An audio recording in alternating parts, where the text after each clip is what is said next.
about 1:15 West Coast time on Wednesday, March 26th. This signal text chain scandal is not going away. It's not quieting down. It's getting worse. Mike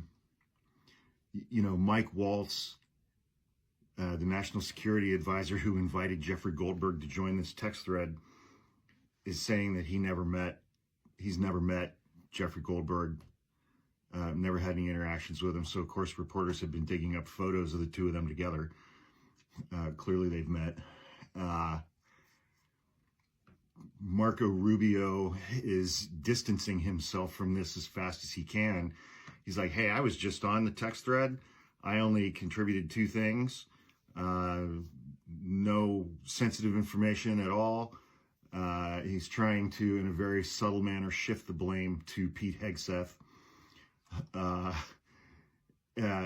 Caroline Leavitt, the White House spokesperson, press secretary, is handling this poorly. She was very snippy and short and snotty with reporters today, wouldn't take follow-up questions.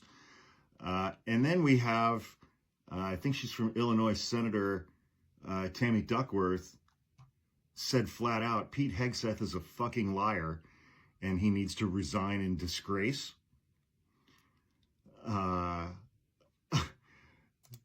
What was this other guy's name? Representative member of the House Seth Moulton asked whether Pete Hegseth was drunk or just incompetent when he sent that text message.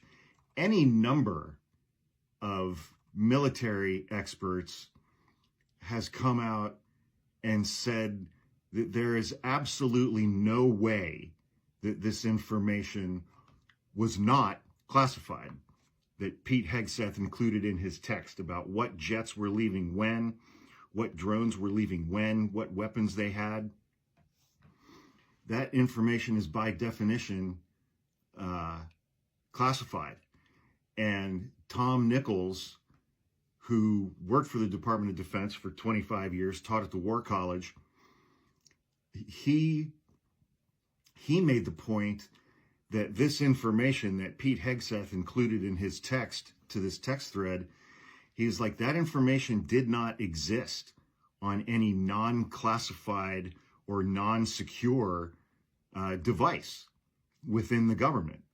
That Pete Hegseth had to, take that information from a secure device and put it and transport it into his phone so that he could send that text.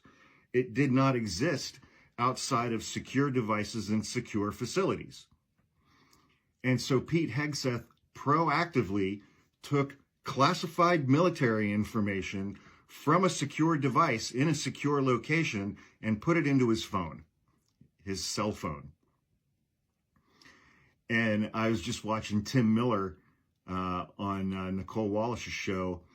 He made the excellent point. He was like, say it was some lower level member of the military or a 1-star general who had texted this information to a reporter who was adversarial to the Trump administration, and then say that lower level member of the military was a woman or was black. And the cackling of DEI that we would be hearing from this administration. And if that were the person who had done this, how fast would Pam Bondi and Kash Patel of the DOJ and the FBI be investigating this, seeking to prosecute that person? This is not letting up.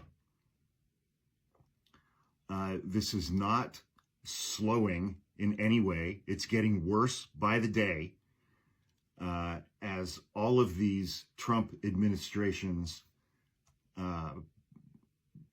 members are just getting caught in lie after lie after lie after lie.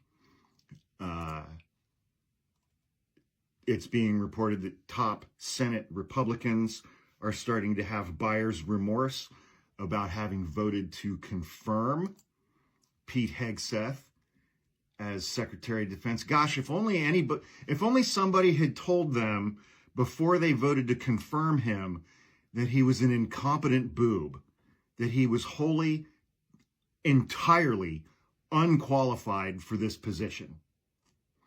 If only someone had told them that.